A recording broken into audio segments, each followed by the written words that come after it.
Hey everybody, it's Rick Trummer from Rick Trummer Consulting and Training, and welcome back to the second day inside the brush area. One of the things that I think people are unaware of is that when you make a brush, there's a lot of different changes that you can make onto a brush to be able to help it out.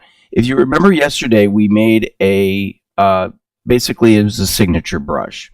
So what I did here is I just brought an image up that was photographed quite a while ago, and a little sports picture. This is kind of something normal that you would maybe put a logo on. As you can see here, it's a little bit too big. But if you go into the little box up here in the upper left corner and you go into your brush panel, this is all of the different items that you can do to your brush. So let's just say, for example, we wanted to change the direction of our particular brush and we wanted it a little bit more sideways or maybe a little less sideways.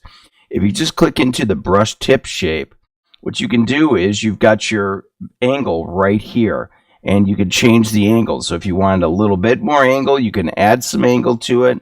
You can bring some angle out of it. So if you didn't get that angle in the beginning when you made your brush, maybe you just put it straight around.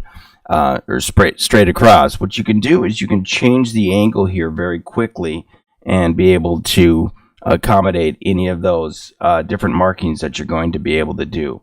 But beyond that point, there's a bunch of different other items that you'll be able to come up with as well. So what I'm going to do here is I'm just going to move this over. I'm going to stamp this to the lower corner of our image, except I'm going to make it a little smaller.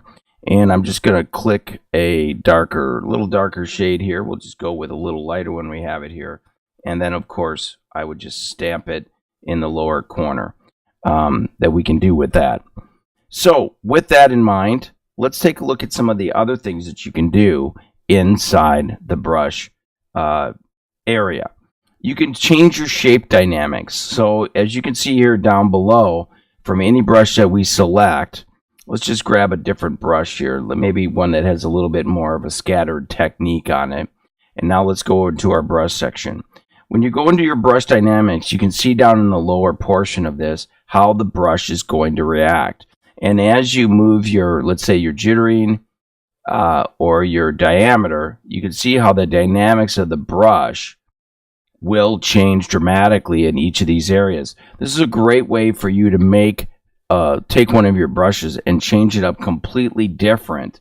And a lot of people don't realize that all of this stuff is available here when you're changing your different brush. So you've got your scattering, texture. You can go into a dual brush mode, color dynamics, transfer. All of these things are here for you to be able to go in and change your brush in some other dynamic way. And a lot of folks, what they'll do is they'll take the initial brush and they'll bring it in here to give it a little bit more of a dynamic shape. When you go down into your noise area, again, now what you're doing is you're adding noise to this each of the brush areas that you have here. So you have to actually click into the area that you have to be able to get changes on there. Now you'll notice down below here, it doesn't have, it's either on or off. The lower 5 units here are clicked on and off. This is not something that you can actually go into and actually change. All it is just different aspects that you have to just click onto. So these lower areas are all about that.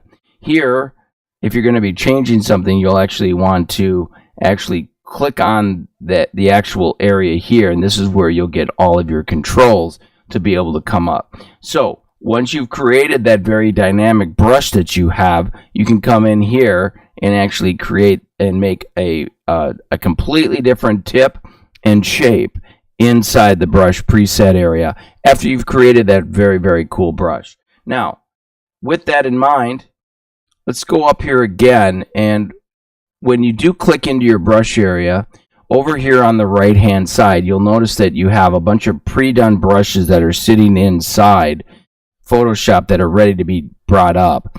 You have a list that came here. These are the basic ones that have come in here, and then what I've done is I've appended some of these, so I brought in some other more popular brushes that I use. So once I've done that, I'm just going to close this down here. Once I've done that and I've got a brush that I like up here, I can come up here and I can go into my different brushes and load those. I can either add them onto the section that I already have. Let's say I wanted to add a smoke brush. Do I want to append it, or do I want to just load those brushes? If I append, what it's going to do is it's going to add the smoke brushes into my current area that I have. If I just click OK, what it's going to do is it's going to replace those particular brushes that I've already loaded. So it depends on where you want to be able to go with your individual products to be able to figure out how you're going to be able to handle your brush control. Tomorrow we're going to be discussing how to create an action, which is another question that I get an awful lot. So until then, I'm Rick Trummer from Rick Trummer Consulting and Training. Hopefully you've enjoyed this really brief series on creating brushes and working with brushes inside Photoshop. As always, keep the questions coming. I will throw out as much of those as I can. And remember, you can always go to our website, which is www.ricktrummer.com, and get a lot more information about all of the different products and stuff that we have there. Until tomorrow, I'll see you soon.